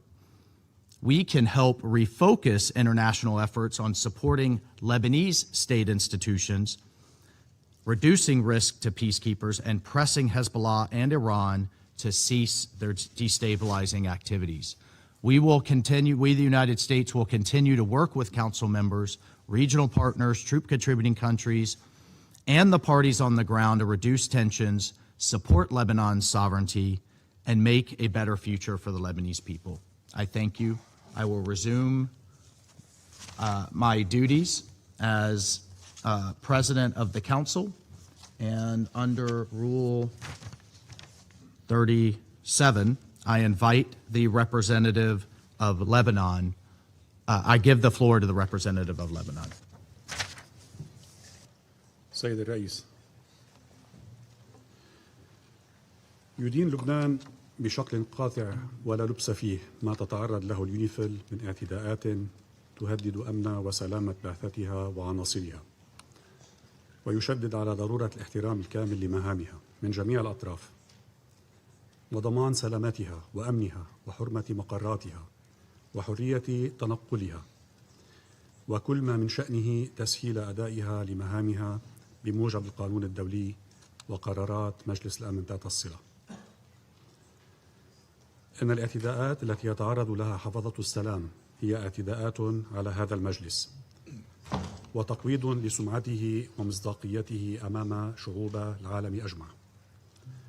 فهذه الأعمال البربرية وغير المسؤولة يجب أن تتوقف أيا تكن الجهة المسؤولة عنها، وعلى هذا المجلس مسؤولية قانونية وأخلاقية في تحديد المسؤولين عنها ومحاسبتهم. ولعله من الواجب القول أن هذه القوة والدول المساهمة فيها جسدت أرقى معاني التضحية ماضيا وحاضرا. فمن منا لا يستذكر استهداف إسرائيل المتعمد لمقر اليونيفيل في بلدة قانا عام 1996 وتهديدها والطلب منها مغادرة منطقة عملياتها عام 2024. واليوم نجتمع إثر مقتل 3 جنود من الكتيبة الإندونيسية وإصابة آخرين أحدهم يحمل الجنسية البولندية، علما أنه سبق ذلك استهداف الكتيبتين الغانية والنيبالية. سيد الرئيس، باسم حكومة لبنان أتقدم بالتعازي لإندونيسيا حكومة وشعبا ولعائلات الجنود، ونتمنى الشفاء العاجل للمصابين، ونثني على تضحيات الكتيبة الإندونيسية وجميع القوات المشاركة في القوة لما قدموه في سبيل صون الأمن والاستقرار في لبنان. ونجدد اليوم تمسك لبنان باليونيفيل أكثر من أي وقت مضى، ونشدد على أهمية الحفاظ على وحدة القوات المساهمة في اليونيفيل وضمان استمرار مشاركتها. ولا يفوتنا أن نجدد امتناننا لقائد القوة وجميع العاملين فيها. سيد الرئيس، إن الأثمان التي يدفعها اللبنانيون بسبب هذا الصراع ثقيلة ومرهقة، وهم أي اللبنانيين لم يختاروا هذه الحرب بل فرضت عليهم. فهناك إسرائيل التي لم تحترم يوما إعلان وقف الأعمال العدائية واستمرت بانتهاكاتها لسيادة لبنان وسلامته الإقليمية واستهدافها المتعمد للمدنيين والأعيان المدنية، وحزب الله الذي قرر منفردا خوض حرب في وقت كانت فيه الحكومة اللبنانية تبدي انفتاحا على حوار كان من المفترض أن يفضي إلى حلول سياسية مستدامة ويوفر إطارا لمعالجة المسائل العالقة. السيد الرئيس، تتجلى الكارثة الإنسانية مع استمرار الاعتداءات الإسرائيلية التي أودت حتى اليوم بحياة 1250 لبناني وجرح 3700 شخص، من بينهم أطفال ونساء ومسعفين وعمال إغاثة وصحفيين، في استهدافات مباشرة تشكل خرقا فاضحا للقانون الدولي والقانون الدولي الإنساني واتفاقيات جنيف. وقد أدت هذه الاعتداءات إلى نزوح أكثر من 1,200,000 لبناني خارج مدنهم وقراهم في عملية تهجير جماعي.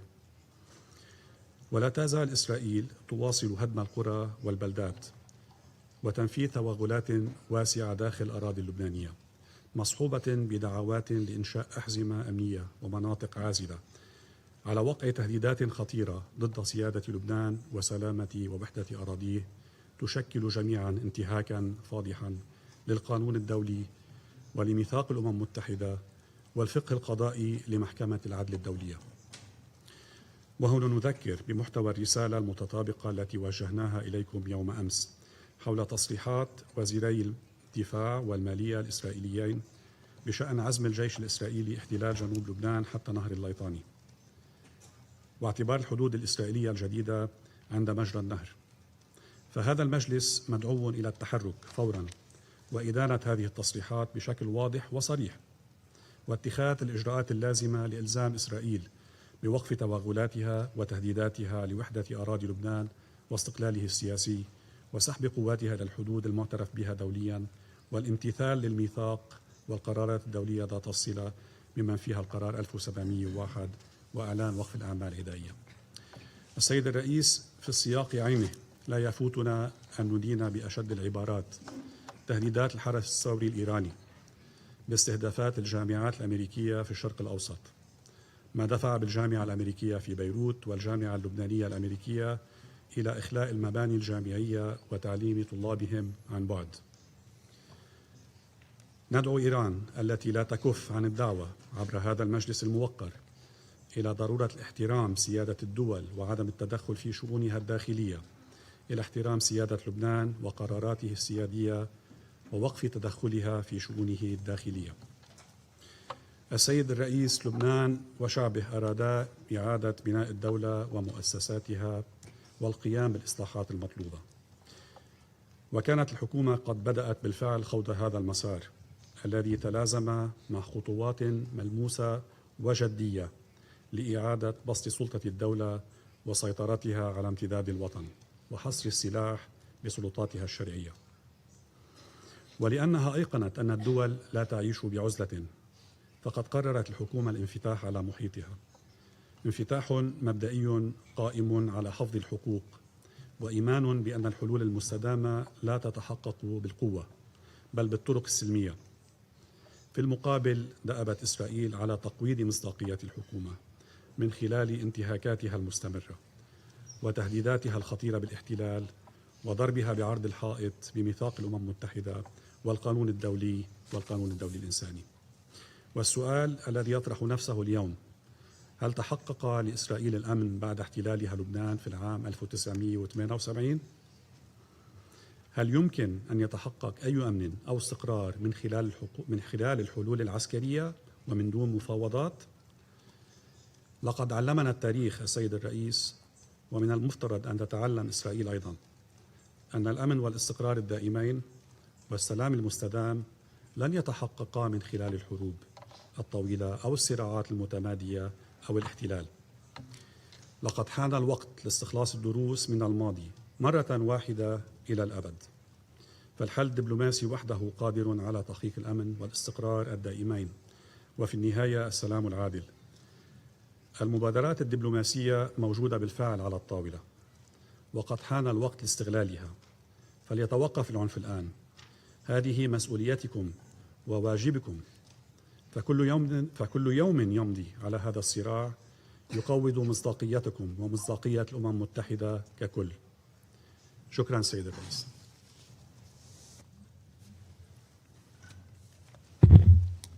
I thank the representative of Lebanon for his statement. I give the floor to the representative of Israel. Thank you, Mr. President. First, I would like to thank you and your team for presiding over the Council during this month. I would also like to thank USG Lacroix and ASG Chiari for the briefing. Mr. President, Israel extends its deepest condolences to the families and loved ones of the United Nations peacekeepers who lost their lives. We honor their service and recognize the risks they take every day in carrying out their mandate. Regarding the attack that took place yesterday, March 30th, we can confirm today that UNIFIL forces were hit by Hezbollah explosive devices in an incident near Bani Hayan. In addition, the shelling of the UNIFIL position near Adshit al-Qasar on the 29th of March, in which UNIFIL peacekeepers were tragically killed, was carried out by Hezbollah. The IDF did not fire in the close vicinity of the position. The situation is complex. It is changing quickly and it is dangerous. But one thing is very clear. This did not happen in a vacuum. Israel did not choose this conflict. Hezbollah did, when it began firing on our communities, claiming to avenge the death of the Iranian regime's supreme leader. This is taking place in an environment shaped by ongoing Hezbollah attacks against Israel. And you know, it started in the 2nd of March. Hezbollah has carried out coordinated attacks against Israeli civilians acting at the direction of Tehran. More than 5,000 rockets, missiles and drones have been fired at our people. Many of these attacks have been launched from areas south of the Litani River. You know the consequences. People have to hide, go to shelters. Same communities that had to displace over 18 months are doing it again. These are violations of Resolution 1701 and 1559.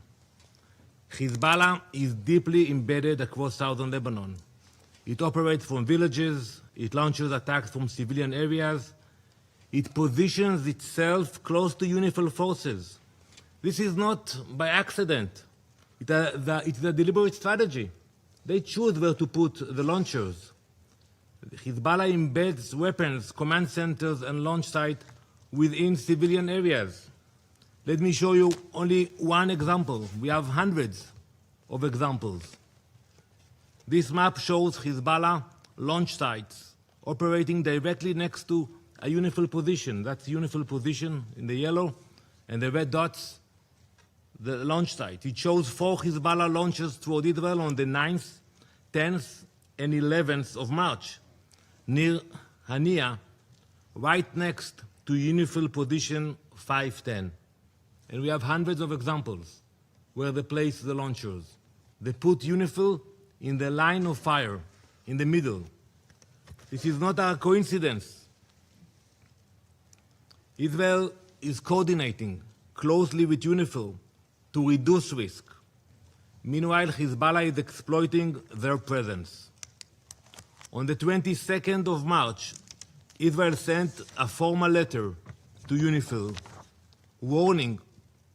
The head of the Northern Command sent that letter directly to UNIFIL, warning that the vicinity of the Janbat area was dangerous. We saw it coming, unfortunately. And we made clear that Hezbollah was deliberately operating near UN positions and placing them in the direct line of fire. We notified UNIFIL so they would be aware of this risk and take precautions.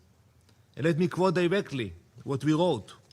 Hezbollah is exploiting the presence of the United Nations positions in a manner that endangers UNIFIL personnel. We asked for temporary repositioning, not to escalate, but to protect. Israel has maintained continuous contact with UNIFIL, with UN headquarters, and with troop-contributing countries. We have urged forces to remain in protected bases and take shelter, because we are trying to reduce risk. Mr. President, as I stressed earlier, we regret any incident in which UN personnel are harmed, but we cannot ignore the bigger picture.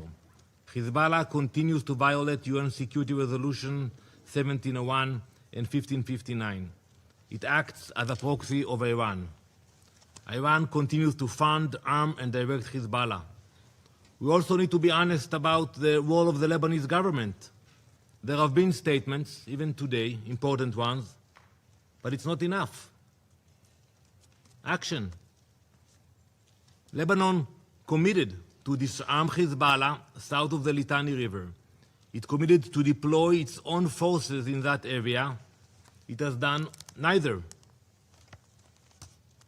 And I listened carefully also to my colleague from France. You mentioned Iran, but you know, when it comes to Israel, you condemn, you demand action.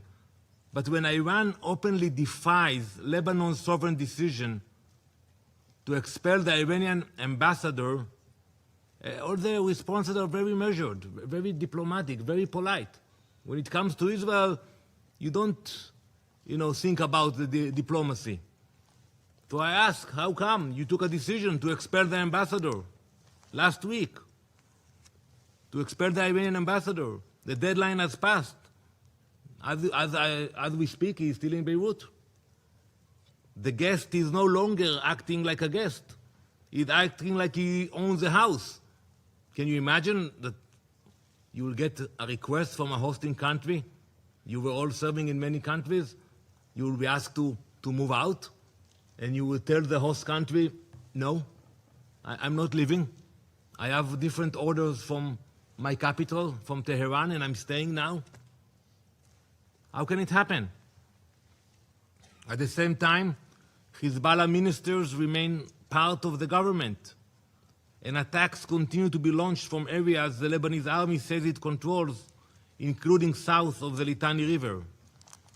The gap between words and reality is a problem. Lebanon has not taken sufficient action to address Hezbollah's military presence. Lebanon needs to take real action. Until that happens, no one is safe. No one. Not in northern Israel, not in Lebanon, not in UNIFIL bases. We are paying a heavy price. Last night, 4 Israeli soldiers fell in southern Lebanon. We remember them, we honor them. Israel will not accept attacks against its citizens, and we will take the necessary measures to defend them in accordance with the international law. Let me be clear. We have no desire, and I'm telling to my colleague from Lebanon, we have no desire to remain or operate in Lebanon. Our goal is to protect our communities and to push the threat away from our border. Mr. President, this is what happens when a terrorist group turns an entire region into a battlefield. When rockets are launched from villages, when weapons are hidden among civilians, when international forces are placed in the middle of it all. So let me be clear. If Hezbollah continues, the danger continues. If Hezbollah remains armed, the threat remains. Calls for de-escalation that ignore what is happening on the ground, the rockets, the attacks, the ongoing threat, will not solve this. We call on this Council to act. First, unequivocally condemn Hezbollah for its grave violations and designate it for what it is, a terrorist organization.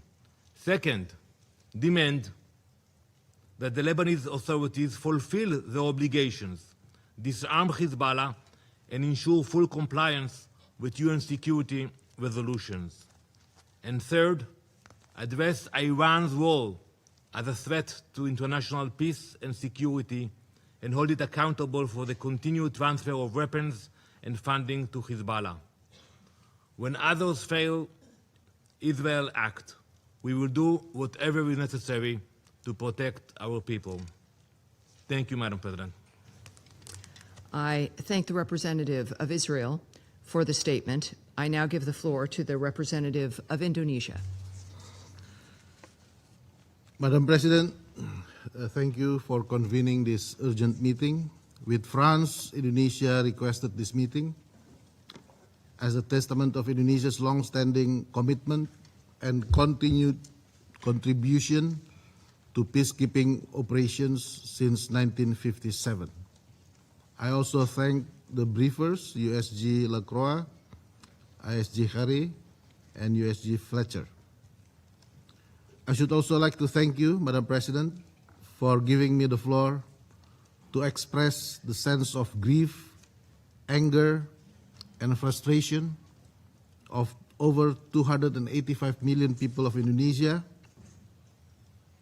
I am sure that this sense of grief, anger, and frustration is widely shared by the people of the world. I am heartened by the pouring of expression of condolences, support, and solidarity from the members of this Council and the wider international community. Let me begin by honoring the memory of the fallen soldiers of peace by calling their names in this august chamber. Zulmi Aditya Iskandar, Major, Infantry, 33 years young. Muhammad Nur Ikhwan, First Sergeant, 25 years young. Fahrizal Ramadan, Corporal, 27 years young. Corporal Fahrizal lost his life serving his duty in our post in Ashid al-Quzair. Major Zulmi and First Sergeant Muhammad lost their lives in the attack to their convoy, providing logistical supports in Bani Hayyan. We cannot accept these killings of peacekeepers. This is a grave loss to Indonesia. This is also a grave loss to all of us, to the United Nations, to this Council, and to every community that looks to peacekeepers as symbols of hope and peace.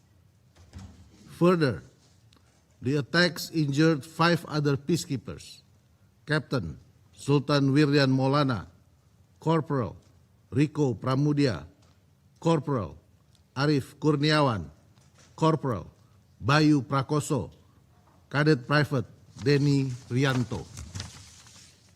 These peacekeepers fell and wounded while carrying out a mandate entrusted to them by this very council.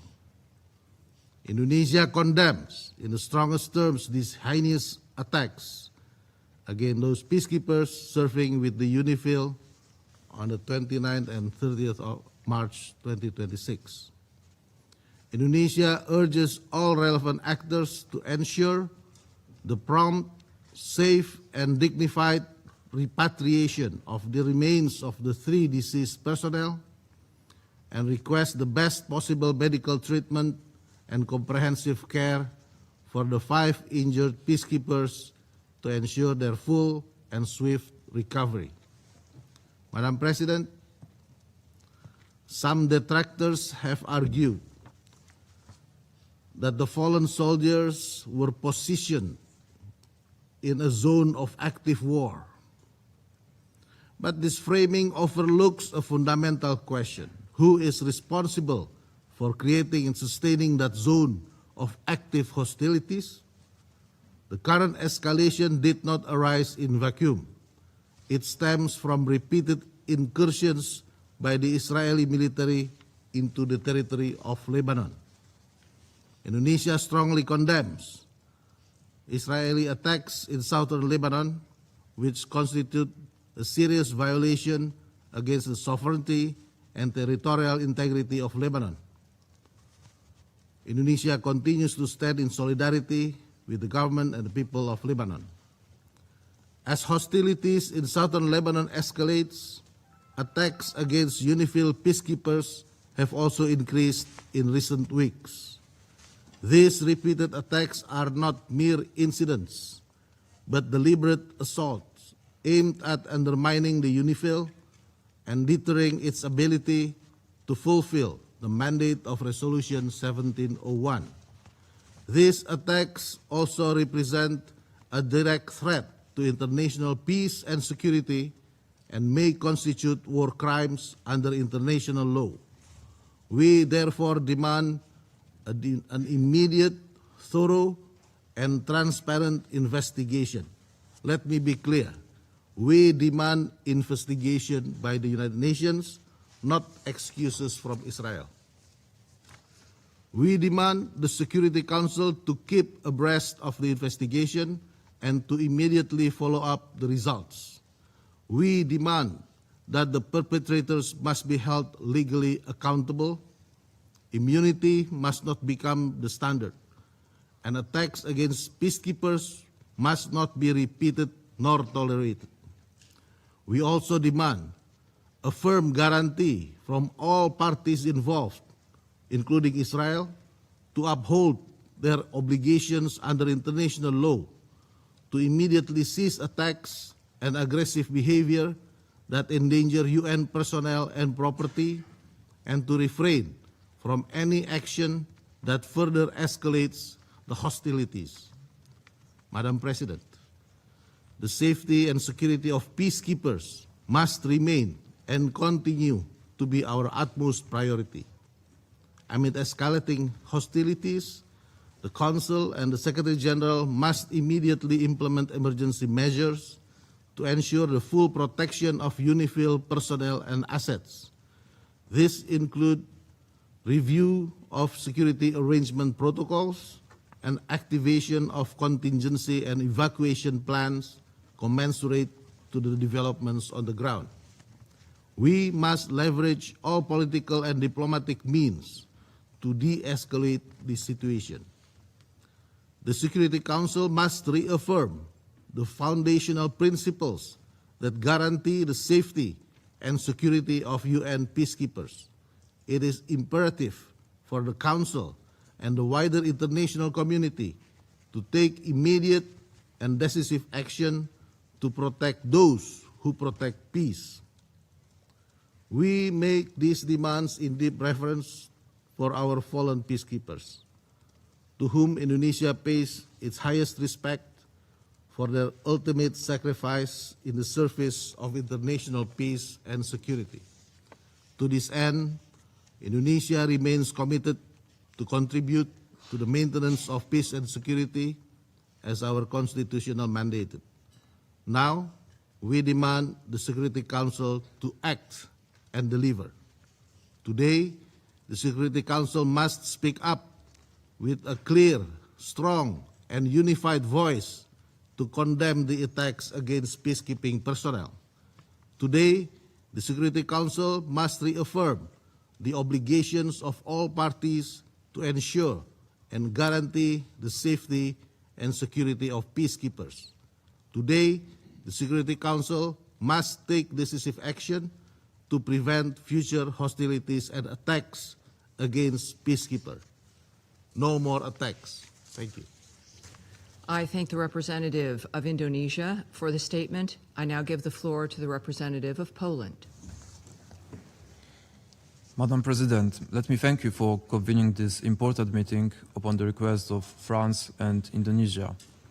I would also like to thank the briefers for the comprehensive information on the situation on the ground. Madam President, Poland is deeply concerned by the increasing instability in Lebanon, which directly affects the safety of the civilian population as well as the UNIFIL personnel.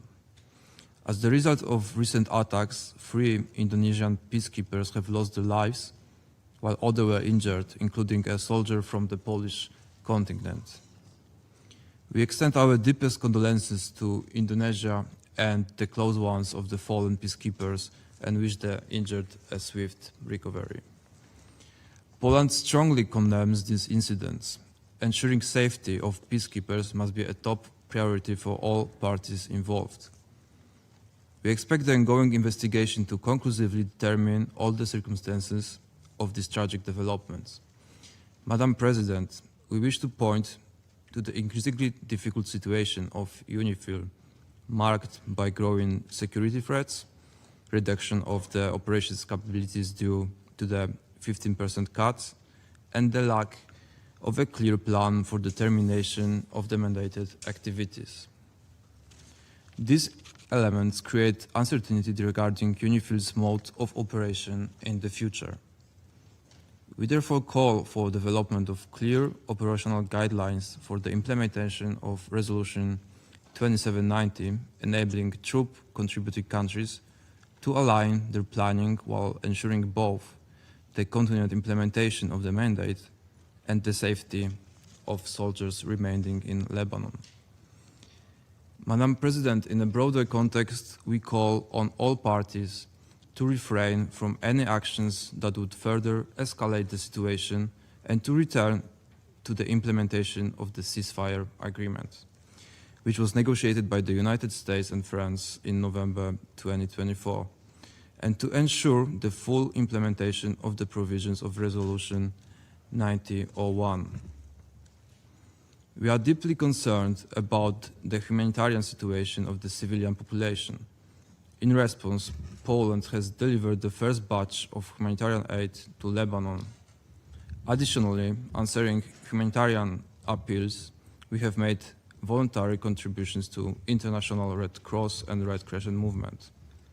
Further aid programs are currently being prepared. Madam President, we call on all parties to urgently return to the ceasefire agreement and to fully respect Security Council Resolution 1701.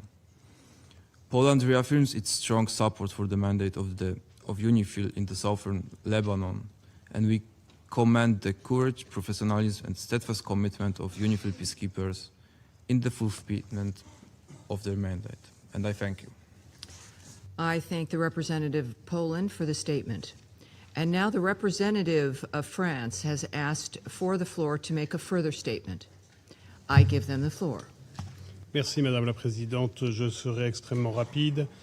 À la suite des propos de notre collègue israélien, je ne me livrerai pas à une comparaison des déclarations de la France concernant Israël et l'Iran, tout simplement parce qu'il ne me viendrait pas à l'esprit de comparer la nature des relations entre la France et Israël d'une part, la France et l'Iran d'autre part.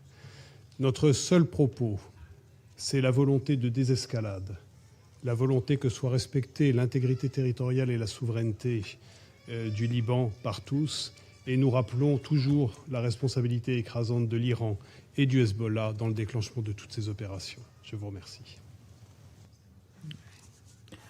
All right. I thank the representative of France for the statement. There are no more names inscribed on the list of speakers.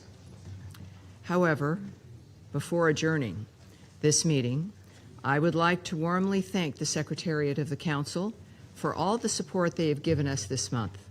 And I thank all the members of the Council for joining us in this bit of history and for lending us your support, and to the variety of voices from this seat, from the First Lady of the United States, to Ambassador Waltz, to myself, and to all the other ambassadors from USUN.